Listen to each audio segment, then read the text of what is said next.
हरे कृष्ण कृष्ण कृष्ण हरे हरे, हरे राम राम राम हरे हरे, हरे कृष्ण कृष्ण कृष्ण हरे हरे, हरे राम राम राम हरे हरे, वंदे कृष्ण कृष्ण कृष्ण हरे हरे, हरे राम राम राम हरे हरे, हरे कृष्ण कृष्ण कृष्ण हरे हरे, कुंडलिका व्रत हरि श्री ज्ञानदेव तुकाराम पंढरीनाथ भगवान की जय, मौली ज्ञानेश्वर महाराज की जय, जगद्गुरु संत महाराज की जय, सच्चिदानंद सद्गुरु श्रीपाद रामदास बाबा की जय, सच्चिदानंद सद्गुरु दीपक बाबा।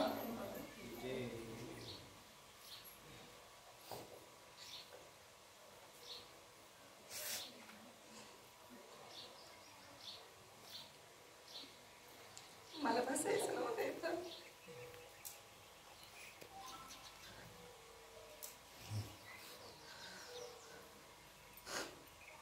गुरुर्ब्रह्मा गुरुर्विष्णू गुरुर्देव महेश्वर, गुरुर् साक्षात् परब्रह्म तस्मै श्री गुरुवे नमः.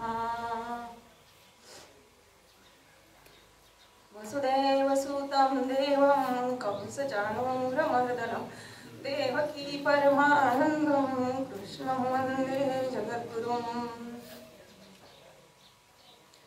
मनोजवं मारुततुल्यवेगं जितेन्द्रियं बुद्धिमतां वरिष्ठं वातात्मजं वानरयूथं मुख्यं श्रीरामदूतं शरणं प्रपद्ये.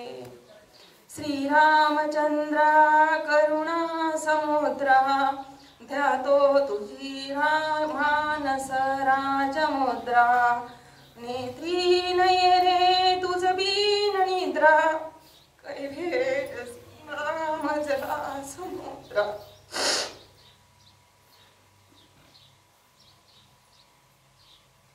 ध्यानमूलं गुरो मूर्ति पूजामूलं गुरो पदं, मन्त्रमूलं गुरुवाक्यं मोक्षमूलं गुरुकृपा, अखण्डमण्डलाकारं व्याप्तं येन चराचरं तत्पदं दर्शितं मेनं तस्मै श्रीगुरुवे नमः. जयाचा जनी जन्मनामात झाला, जयाने सदा वासनामात केला, जयाचे मुखी सदा नाम कीर्ती. नमस्कार माझा श्री ब्रह्म चैतन्य मूर्ती. आयोगपीठे तटे भीमराध्यं वरं पुण्डरीकाय दातु मुनीन्द्रे, समागत्य तिष्ठन्तमानन्दकन्दं परब्रह्मलिङ्गं भजे पाण्डुरङ्गं. कलावज्ञजीवोद्धरार्थावतारं कलङ्काङ्कतेजोदिकामोदिवक्त्रं, खलाणीशवादापनोदार्यदक्षं समाधिस्थमूर्तिं भजे ज्ञानदेवम्.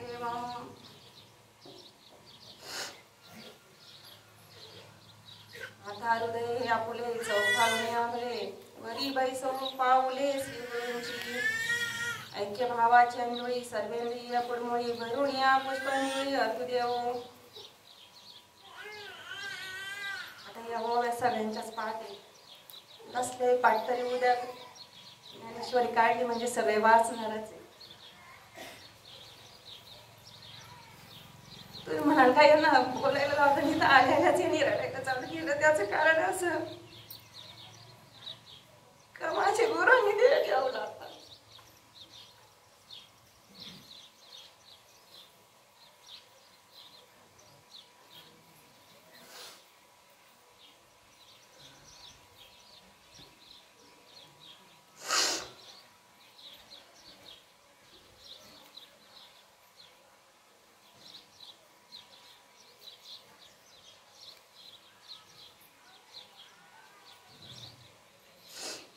ज्या संगतीनेच विराग झाला, मनोदरीचा जडभास गेला, साक्षात परात्मा मज भेटविला, विसरू कशी मी गुरुपादुकाला.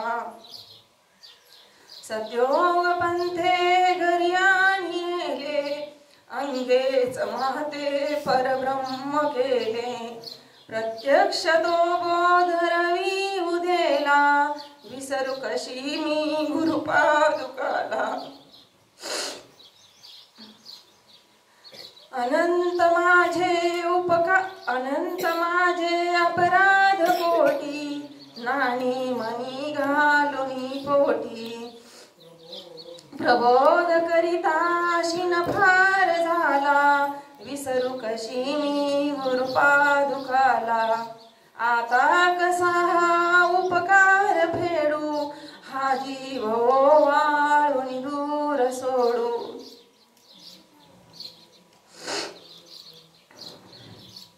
नाही मनी अन्य विकार झाला विसरू कशी मी गुरुपादुकाला विसरू कशी मी गुरुपादुकाला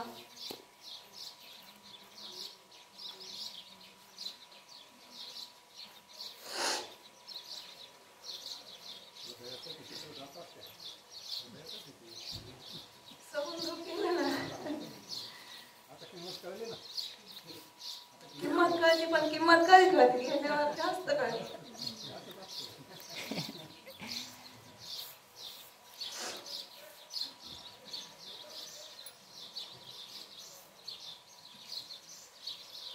मी सांगितलेलं आहे मी असता नसता जगदीशाची बजावे मी असो नसो तुम्ही जगदीशाला बघता त्यातच माझं समाधान आहे ते काही सगुण रूपात गेले निर्गुण तर आहे नाही तर बसलेलं आहे ना गवळणीने किती युग काढली तरी नाही त्यांना विसर पडला आपल्याला कसं पडणार आहे एका जन्मात पडणारच नाही पण त्याचं आकलन चिंतन केलं पाहिजे जे सद्गुरूंनी सांगितलं ना म्हणजे तुम्हाला तरी सत्संग मिळतोय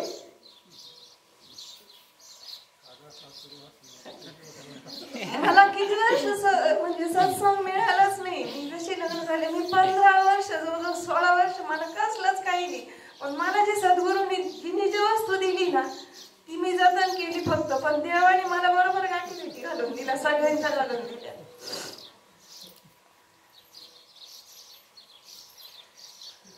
त्याला पण आपण साधना करावी लागती बळच कोणीच गाठी भेटी घालून देणार नाही आपल्याला स्टँडवर उभं राहावं लागतं तास दिवस आपल्याला ती बस मिळती आपण घरात बसून ती बस आपल्यापर्यंत कधीच येणार नाही आपल्याला तिथं उन्हात तानात किती बसला हात करावा लागलो तेव्हा आपल्याला ती बस भेटते घरी बसून कधीच भेटणार नाही मला नुसत्या ओव्या काहीच सांगायच्या नाही इथं ओव्या सांगायला गेलं किती काही ओव्या सांगता येते पण ओव्या नाही सांगायच्या कारण आहे ना माय बहिणींना हेच सांगणं गरजेचं आहे ओव्यांचा अर्थ आणि नुसतं ज्ञान काहीच पाजून उपयोग नाही गोडीचं ज्ञान साखरेचं दूध पाजायचं नसतं असं म्हणजे आता तशी माझी पात्रता पण नाही एवढी पण सांगते आपण आहे ना अहमपणा खूप येऊ आपल्यामध्ये मी तर म्हणते ना काहीच नको देऊ देवा फक्त अहमपणा घालव कारण तुम्हाला सांगते ना इतकंच करतो आपण इतकंच काहीतरी आपल्याला इतका अहमपणा येतो माहिती एकदा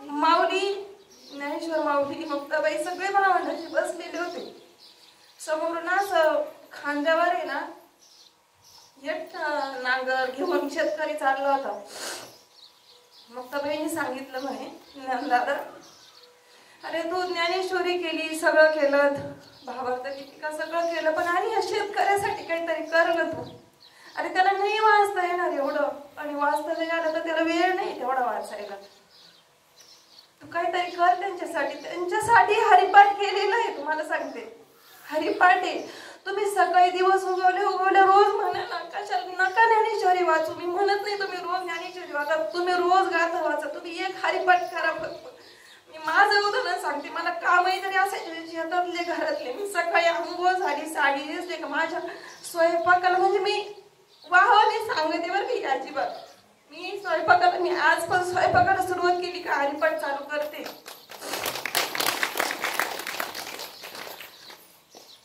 सगळं काम होईपर्यंत काय आपल्याला जे येत असेल ना ते म्हणत राहा तुम्ही मुखातून सारखं पण एवढंही करून मी आता सांगितलं हे माझेच आहे सगळे म्हणून मी सांगितलं कुणाला सांगूही नका आपलं आपलं करा कारण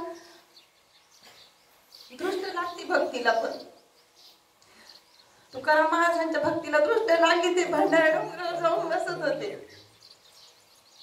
कुणाला दिसायलाही नको काहीच नको त्यामुळे आपलं करत राहा आणि ना मी केलं असं आमपणा कुणालाच दाखवू नका. शांततेत करा, अगदी अजिबात मोठेपणा करू नका. महार होते जातीने चोखोबा. इंद्राने विचारलं, देवा माझ्या चोखोबांसाठी काय योगदान आहे? आमच्या इंद्र लोकांमधले देवांना भाकरी खायला नव्हत्या, चोखोबा महाराजांनी आम्हाला जीव घातला, त्यांच्यासाठी तुमचं काय योगदान आहे? पांडुरंग म्हटले, माझं योगदान हेच राहील, तुम्ही तरी मला आता बुक्का त्या ताईंनी लावला, तुम्हाला हे ते असे बुक्का लावत होते. पांडुरंगाने सांगितलं ना, ज्यावेळेस विठ्ठल रुक्माईला विठोबा रुक्माई मी माझ्या चोखोबाला मी बुक्का लावली. पांडुरंग काकडे झालं, विठ्ठल रुक्माई झालं, पांडुरंग माझ्या चोखोबाला बुक्का लावायला येत होते. काय येत होते? अहंपणा नव्हता, अजिबात अहंपणा नव्हता चोखोबारांमध्ये. मला ओव्या खरंच सांगायच्या नाही आज सारख्या. एक दिवस म्हणजे मला सांगायचं काय, बा मी करतो असं कधी त्यांनी केलं नाही. पहिले काही घड्याळ नव्हते, मोबाईल नव्हते, अलार्म वाजला की लगेच उठायचं. चांदणी पाहिली का लगेच शेतकरी आऊत खांद्यावर टाकणार, चांदणी पाहिली का कोंबडा आळवणार, चांदणी पाहिलं का बायका सडा टाकणार.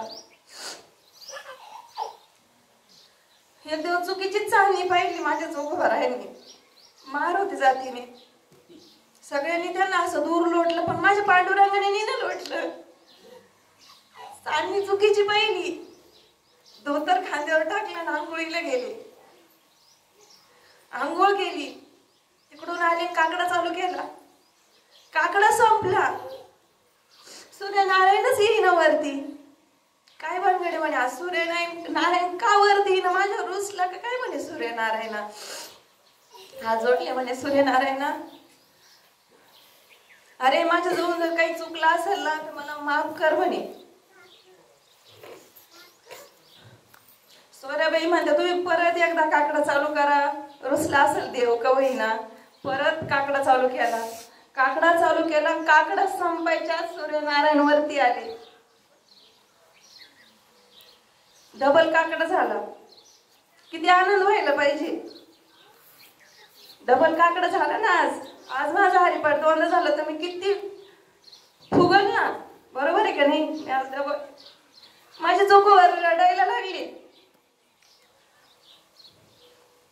बाहेर बसले बाजेवर. पत्नीला म्हणे, सोयरा मला एक बोरीचा काटा आणून दे म्हणे, 2 काटे. सुराबाईला काहीच कळलं नाही, हे का बराचे काटे मागू राहिले. गेले, बोरीचे 2 काटे काढून आणले. चोखोबारायांनी काय करावं, ही जीव अशी कर बाहेर ओढली. 2 काटे त्या जीवित रोवले. का बरं रोवले माहितीये? शांत बसले. दुसऱ्या दिवशीची चांदणी निघाली. परत चोखोबाईंनी धोतर खांद्यावर टाकलं, आंघोळीला गेले. आंघोळ केली, पण आता काकडा म्हणाले जीवित काटे ना, काकडा कुठं म्हणता येतो. परत जीभ बाहेर ओढली. एका हाताने जीभ बाहेर ओढली, दुसऱ्या हाताने काटे काढले, चंद्रभागेत फेकून दिले. ढसाढस चंद्रभागा रडायला लागली. का माहिती, तिचा थरकाव व्हायला लागला. घरी गेले. तोडका मोडका काकडा म्हणला. काकडा झालं. सोयराबाई शेजारी बसल्या. आणि धनी, तुम्ही का बरं असं केलं? या जिभेला का बरं अशी शिक्षा दिली तुम्ही? तिला 24 तासासाठी बोरीचे काटे रोवून दिले. चोखोबाराय म्हटले, डोळ्यांनी केली का म्हणे सोयरा चूक? माझ्या डोळ्यांनी पाहिली असेल चुकीची चांदणी. आजी ह्या रांडेने गांजिले, माझी ह्या बापासी त्रासिले. या डोळ्याने पाहू दे का चुकीची चांदणी, पण या रांडेला काही कळू नाही का ही रोज ह्याच वेळेला भजन करते? तिने का चुकीच्या वेळेला काकडा चालू केला? माझ्या बापाची झोप मोडली. माझ्या बापाला झोपून नाही दिलं हिने, त्याचं मला वाईट वाटलं म्हणून मी 24 तासासाठी. सांगा, आपण करतो का अशी भक्ती? किती करतो आपण? आपण एवढीशी करतो तर इतकं आवडंबर माझं होतो, काहीच अर्थ नाही त्या करण्यात.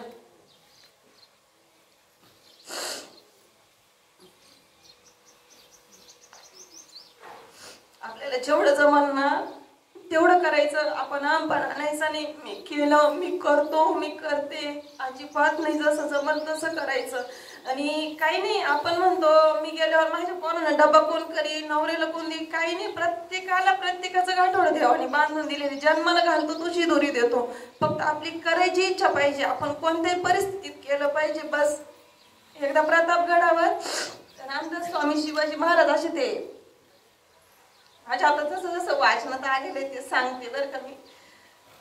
खडक फोडीत होते, विहीर खांदायची होती तिथं. खडक फोडता फोडता त्या खडकामध्ये ना बेडूक निघाला. खडक फोडला, मध्ये बेडूक निघाला. खडक फोडता रोडकी, पाहिली सर्वांनी बेडकी. जीवन नसता हिच्या मुखे पाणी कोण घालतो, कोण घालतो? ज्याचं त्याचं सगळं देवाने प्रत्येकाला चोच दिली, त्याला चारा दिलेला आहे. काहीच नाही, परिस्थिती कशी असू द्या, मनस्थिती चांगली लागते, आपण कधी करायला तयार पाहिजे. फक्त गौरवणीने काय केलं, दळीता काढीता तुझं गाई ना अनंता, गाई दुईता पाल घालविता, करीती हरीचे चिंतन. काही नाही, पण कोणाची माहितीये का, आपण जरी अशी जर भक्ती केली ना तरच भगवंत आपला पाठीराखा होतो, नाही तर कधीच होणार नाही, कधीच नाही. धुतली अर्जुनाची घोडी, भक्ता घरी उच्चिष्ट गाडी.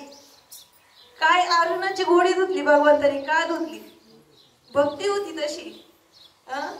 अर्जुनाचं रोमन रोमन कृष्ण कृष्ण कृष्ण कृष्ण कृष्ण कृष्ण म्हणत होता, रोमन रोम म्हणून घोडी धुतली, उगाच नाही धुतली कोणाची.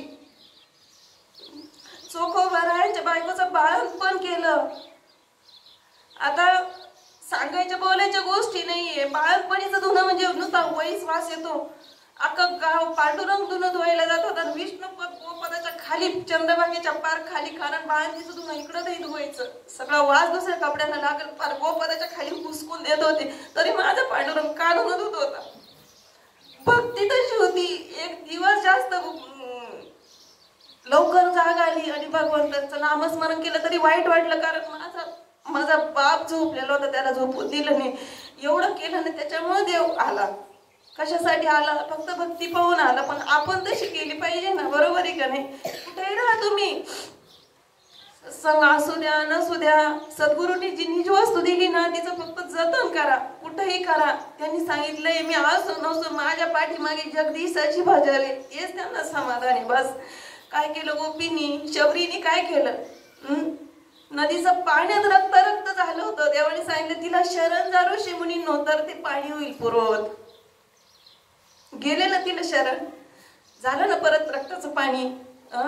तसं आपण आपल्या रक्ताचं पाणी केलं पाहिजे, तरच भगवंत भेटेल, नाही तर अन्यथा नाही भेटायचा. तुम्हाला सांगू, म्हणजे माझा खरा अनुभव आहे असा,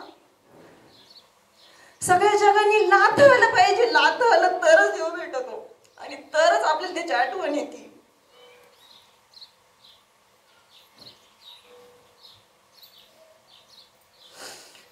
याने डोक्यावर घेणं, त्याने चांगलं म्हणणं, त्याने चांगलं म्हणणं, मग भगवंत करणं तो वेगळा आहे. ज्यावेळेस आपल्याला सगळं जग लाथं येतं ना, त्यावेळेस आपण खरा भगवंत करतो. आणि माझं तर मन असंच, असंच लाथवलं पाहिजे आपल्याला, तरच आपल्याला. कारण कुंतीने सांगितलं होतं, कुंती म्हटली देवा मला अखंड दुःख दे, तरच मला तुझी आठवण येईल. मला नाही वाटत, मला असं वाटतं देवाने असेच दिवस द्यावा, तरच मी देवाजवळ राहील. मला जर खूप चांगलं जर झालं सगळं, मी देवाजवळ कधीच जाणार नाही. गोपींनी काय केलं, काय केलं गोपींनी?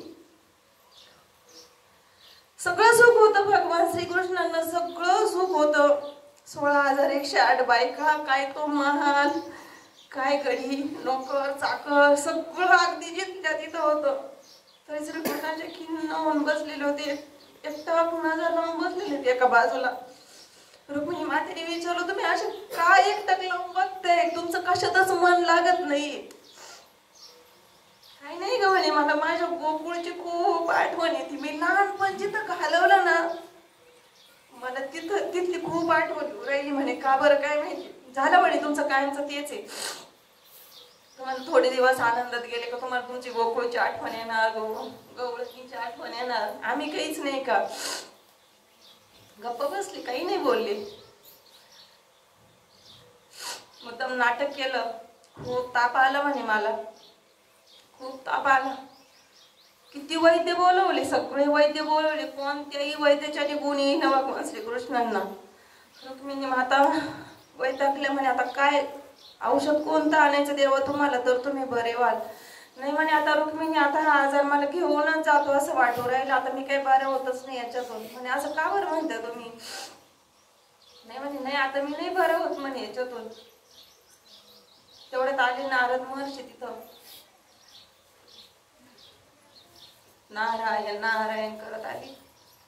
रुक्मिणी मातेने म्हणे, अहो काय झालं म्हणे देवा, तुम्ही एवढे खिन्न होऊन बसले?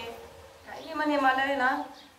रुक्मिणी माता म्हणे, अहो त्यांना इतका ताप आला, सगळे वैद्य बोलवले, सगळे औषध केले, काढे केले, कशाचंही गुण येत नाही, आता करावं काय, काही सुचना आम्हाला. मग नारद थोडेसे पुढे झाले. रुक्मिणी माता इथं उभ्या, भगवान श्रीकृष्ण तिथं बसलेले, इथं नारद उभे. म्हणजे काय झालं देवा तुम्हाला, कशाचा ताप आला एवढा? देवाने पळत डोळा मारला. कळालं नारदांना, कळालं हे काहीतरी सोंग आहे आता. अरे अरे म्हणे, काय झालं देवा तुम्हाला, आता आपण काहीतरी त्याच्यावर उपचार करू. नाही म्हणे, ज्याची माझ्यावर अखंड प्रीती त्याची पदधूळ लाविता माता क्षममेव मतापा. ज्याची माझ्यावर अखंड प्रीती म्हणे, त्याच्या पायाखालची धूळ जर माझ्या डोक्याला लावली ना म्हणे नारद, तरच माझा ताप जाईल, नाही तर माझा तापच जाणार नाही. असं आहे का म्हणे? म्हणे मग लगेच रुक्मिणी माता म्हणे, जा म्हणे त्रैलोक्यात कुणाला पण विचारा तुम्ही, आणि मला पहिली ती माती घेऊन या म्हणे माझ्या भगवंताच्या कपाळाला लावायला. त्यावेळी त्यांनी खूप छान वर्णन केलेले आहे त्याचं. मला जमतं ना जमतं काय माहिती, पण मी तुम्हाला तोडकं मोडकं सांगण्याचा प्रयत्न करते. प्रभूच्या औषध कामासाठी, प्रभूच्या औषध कामासाठी नारद फिरले अवघी सृष्टी, नारद फिरले अवघी सृष्टी. अनेक भेटी गाठी घेती, ब्रह्मदेवा प्रथम भेटले, श्री शंभूला नारद वदले. औषध कोणी नाही श्रीकृष्णाची व्यथा बोलले, इंद्रचंद्र मग वरुण भेटले, सूर्यमंडळी जाऊन आले. सप्त ऋषींना सवे सांगती, औषध द्या रे कोणी म्हणती. जो तो म्हणतो परब्रह्म ते, जो तो म्हणतो परब्रह्म ते, कैसी लावू पदमाती ते, निश्चिता मुची हानी होते. म्हणून मृत्तिका आम्ही नदी देऊ, जे जे घडेल ते ते पाहू, आमुच्या जागी सुखीच राहू. नारद शांत बसले. म्हणे देवाला जर तू आमच्या पायाखालची माती दिली, आम्ही नरकात जाऊ म्हणे देवा. नका, आम्ही माती नाही दिली. सगळे देव फिरून आले, त्रैलोक हिंडून आले, पण कोणी माती दिली नाही. शेवटी नारद परत गोकुळात गेले.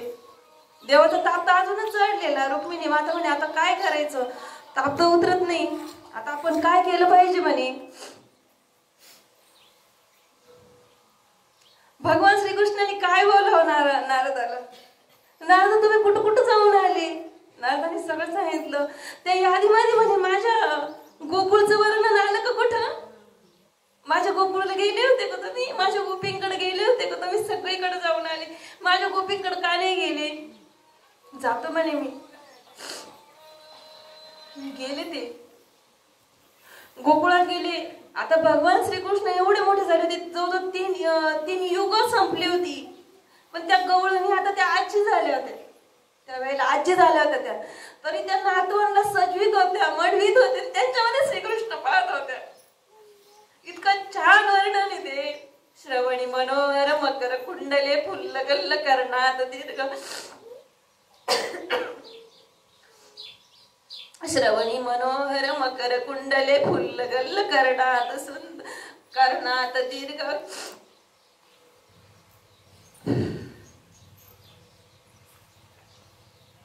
इंदू वदन तिला पुष्पनासिका कुंदर हरदनो अतिला घवी हास्य रंग रंग. हरिहा आनंदाचा कंद, हरिहा आनंदाचा कंद.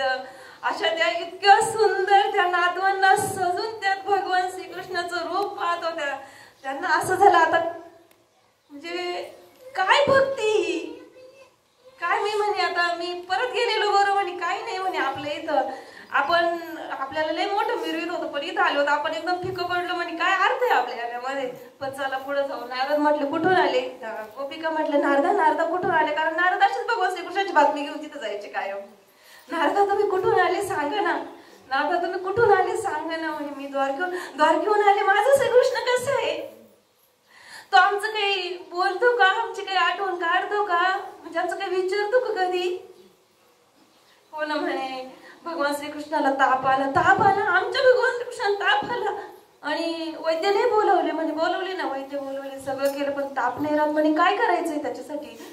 म्हणे पायखाची माती पाहिजे म्हणे जो खरा भक्त आहे त्याची. पायखाची माती अख्ख्या गोपिका अशा मातीमध्ये तुडून तुडून तुडून तुडून ती टोकरीच्या टोकरी भरून नारद म्हणे एवढी कशी नेऊ आता एवढी माती घेऊन जा आमच्या श्रीकृष्णाला पूर्ण त्या मातीत बुडवा पण आमचा श्रीकृष्ण बरा करा. नारदाने काय करावा श्रीकृष्णाला माती आणायची का नाही टाकायला. श्रीकृष्ण टोकर घ्यायचे स्वतः उभरायचे टोकर घ्यायचे स्वतः उभरायचे म्हणे नारद रोग तुम्हाला झाला का आमच्या श्रीकृष्णाला झाला तो सांगा आधी. नाही म्हणजे त्या प्रत्येक कानामध्ये श्रीकृष्ण कृष्ण कृष्ण कृष्ण असा आवाज येतो त्याच्यामुळे ती पद धरून माझ्याच माथ्याला लावायची म्हणे. नाही म्हणे ही फक्त आमच्या श्रीकृष्णासाठी कुणासाठीच नाही. तसा हा सभा मंडप फक्त घेणाऱ्यांसाठी आहे फक्त घेणाऱ्यांसाठी ज्याला घ्यायचं ना त्यांनीच घ्या. हा सभा मंडप कुणासाठी पण नाहीये तसं सगळ्यांसाठी ज्याला घ्यायचं तो घेऊ शकतो. मग शेवटी घेतली पुरचंडी बांधून घेतली नारदानी निघाले द्वारकेकडं. एक छोटी पुडी बांधली खिशात घातली नारदानी स्वतःच्या. म्हणे नारदा हे काय करून राहिले तुम्ही. नाही म्हणे मला पण कधी ताप नाही म्हणे हा ताप ही माती फक्त आमच्या श्रीकृष्णासाठी यांनी कुणाचाच ताप जाणार नाही. गेले द्वारकेत गेले. म्हणे आले का नारदा तुम्ही आले. म्हणे हो आलो ना. काढली माती अक्षरशः ती माती लावायच्या आधीच भगवान श्रीकृष्णांचा ताप गेलेला होता. माती लावायच्या आधीच गेलेला होता. म्हणजे गोपींचा भावच असा होता ना त्यांच्या भावापुढे सगळ्या आपल्या पण या गोपीचे सगळ्या बर का. बाकी जास्त सांगायला नको कारण आहे ना एखादी ओवी जरी म्हटलं त्याच्या डोळ्यातून घागा पाणी निघतं. काय भाव होता श्री गोपींचा अजून काहीच नाही ना हाच भाव होता वेगळं काहीच नव्हतं ना. वेळेचं बंधन आहे उशीर झाला ना. मी अजून किती का वेळ बोलत असेल पण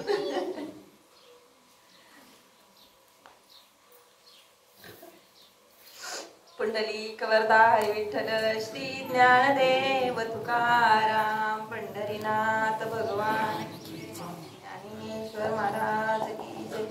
जगद्गुरु तुकाराम महाराज की जय. श्री स्वामी समर्थ महाराज की जय. सद्गुरु श्रीपाद